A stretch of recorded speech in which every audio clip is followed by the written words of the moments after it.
салом ба тамоми мухлисони дастаи беҳтарини олам. Бозии якуми марҳилаи гурӯҳӣ дар Лигаи Чемпионҳо акнун баргузор шуд. Антверпен рақиби якуми Барселона буд. Мо бо тамоми роҳу восту кӯшиш кардем то онро тамошо кунем. Новобаста аз рӯзикорӣ будани саҳари навбати мухлисони футбол шабру шаб нагуфта ин бозиро пайгир буданд. Алахусус онҳое ки дар Тоҷикистон ҳастанд то соати 2 шаб бозиро тамошо намуданд ва пушаймон ҳам нашуданд. Бозӣ лоиқи тамошо кардан буд. Имрӯз мо бардоштҳои худро аз якумин бозии Барселона дар Лигаи Чемпионҳо пешниҳоди шумо мекунем. Лайки қиматбоҳои худро гузоред, ин барои беҳтар паҳн шудани видео мусоидат хоҳад кард.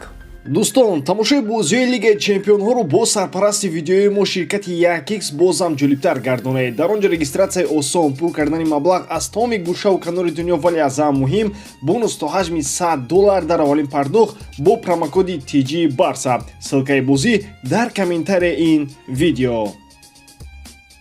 оғоз мекунем аз ҳайат. Тер Штеген дарвозабон, 4 дифоъгар аз канорҳо Кансело ва Балде, дар марказ Кунде ва Кристенсен. ниҳоятгарон Де Йонг дар хатти ниҳимояи такягӯӣ ва аз ду канори ӯ Гюндоган бо ҳамроҳии Гави ҳунарнамоӣ карданд.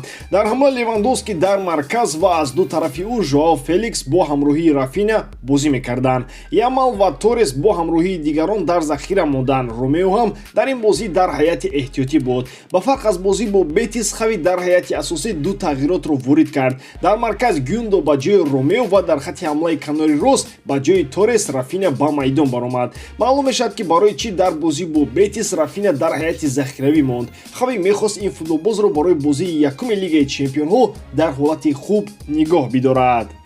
дар бораи рақиб ҳаминро гуфтан лозим аст ки онҳо қаҳрамони Белгия ҳастанд. Сармураббии онҳо ба мову шумо хуб шинос мебошад. Марк Ван Бомел дар ҳайати Барселона дар Лигаи Чемпионҳо қаҳрамон шуда буд. Акнун ӯ бар муқобили собиқ дастаи худ Антверпенро ба майдон овард. Интизор мерафт ки Барса бар муқобили Антверпен аз оғози рақобат ба ҳамла меравад ва корро дар нимаи якум ҳал мекунад.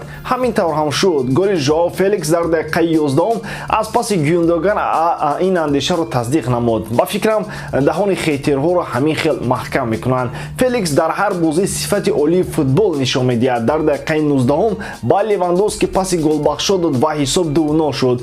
Бояд гуфт ки Антверпен сатҳан аз мо хеле заиф буд ва ин дар ҳар ҳаракатҳои бозингарон дар майдон маълум буд.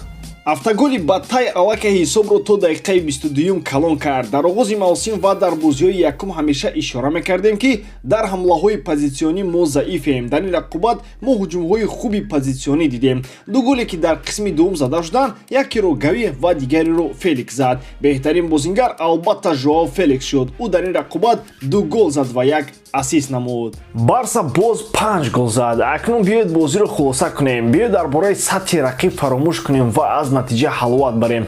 Бале, маросими қуръакашии Лигаи Чемпионҳо ба мо рақибони заиф дод, вале мо онҳоро интихоб накардем. Дар тақдирамон ҳамин гурӯҳ ғалтид ва мо аз он хеле хурсанд ҳастем. Антверпен ҳарчанд қаҳрамони Белгия ам бошад, баробар бо Барса нест. Бо дар назардошти он ки мо бозингарони хуб овардем ва онҳо дарҳол ба бозии Барса мутобиқ шуданд, кори Антверпен боз душвор шуд.